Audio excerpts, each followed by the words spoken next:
நிறைய பேர் நினைத்துக் கொண்டிருக்கிறார்கள் அது ஊப்பிக்காரன் மொழி. இல்லை, அது பீகாரிகளின் மொழி இல்லை. ஹிந்தி இந்தியாவில் எந்த தேசிய இனத்தின் மொழியும் இல்லை. தமிழர்களின் மொழி அது தமிழ், மலையாளிகளின் மொழி அது மலையாளம், கன்னடர்களின் மொழி அது கன்னடம், தெலுங்கர்களின் மொழி அது தமிழ். அப்படி எந்த மாநிலத்தின் மொழி ஹிந்தி? சொல்லுங்கள் பார்ப்போம். எந்த மாநிலத்தின் மொழியும் இல்லை, எந்த மாநிலத்தின் மொழியும் இல்லை. ஒரு வெள்ளைக்காரர் இந்தியா வந்தார், கிறிஸ்டின் அவருக்கு பெயர். 18ஆம் நூற்றாண்டின் இறுதியிலே வந்தார். அவர் இங்கிலாந்தில் இருந்து வந்தபோது அவருக்கு அயர்லாந்தில் இங்கிலாந்தில் என்ன மொழி? ஆங்கிலம், ஒரே மொழி. ஆனால் அயர்லாந்துக்கும் இங்கிலாந்துக்கும் எப்போதும் தீராத பகை. ஒரே மொழி பேசுகிறவர்களுக்கு இடையில் பகை இருந்தது. அயர்லாந்தோடு இங்கிலாந்து சண்டை போட்டுக் கொண்டே இருந்தது, யுத்தம் நடந்து கொண்டே இருந்தது. ஒரே மொழி பேசுகிற, ஒரே மொழியை தாய்மொழியாக கொண்டவர்களுக்கு இடையில் தீராத பகை இருந்த ஒரு நாட்டிலே இருந்து வந்த கிறிஸ்ட் இந்தியாவிற்கு வந்து ஆச்சரியப்பட்டார். பல மொழிகள் பேசுகிற மக்கள் ஒற்றுமையாக இருப்பதை பார்த்தார்.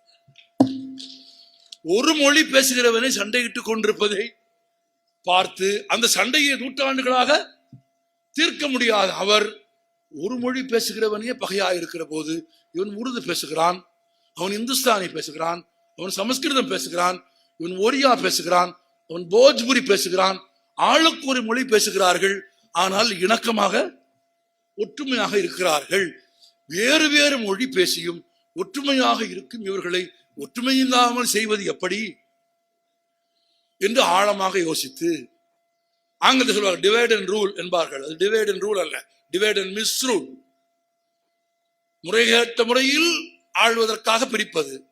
எப்படி இவர்களை பிரிப்பது என்று யோசித்து கொஞ்சம் இந்துஸ்தானி படித்த ஆட்களையும், கொஞ்சம் சமஸ்கிருதம் படித்த ஆட்களையும், கொஞ்சம் உருது படித்த ஆட்களையும் கூப்பிட்டு அந்த மொழியில் பாண்டித்யம் படித்த ஒரு 3 மொழியை சேர்ந்தவர்களை கூப்பிட்டு கிறிஸ்டின் ஆலோசனையின் பெயரில் இவர்களை எல்லாம் நாங்கள் ஆள்வதற்கு வசதியாக இந்தியாவின் எல்லா பகுதிகளிலும் பெரும்பான்மை பகுதிகளில் ஆளுக்கு ஒரு மொழி பேசினால் எங்கள் உத்தரவை அவர்கள் எப்படி புரிந்து கொள்வார்கள்?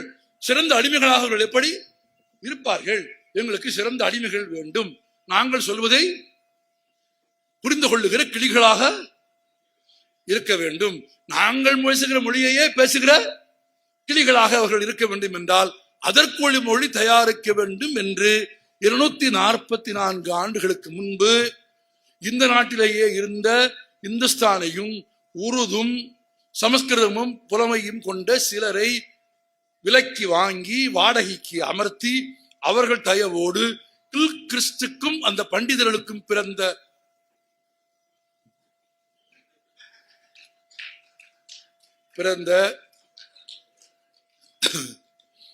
குழந்தை, அந்த இடைவெளியை நீங்க திறப்பிக்கணும்.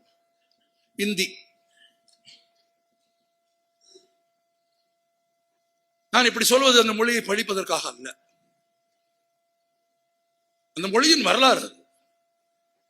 அந்த மொழி பேசுகிறவர்களையோ நான் இந்தி அரைக்கி என்றெல்லாம் சொல்லவே மாட்டேன், ஒரு நாளும் சொல்ல மாட்டேன், எந்த மொழியும் சொல்ல மாட்டேன். ஆனால் என் மொழியின் மீது நடந்து போகக்கூடாது. நீ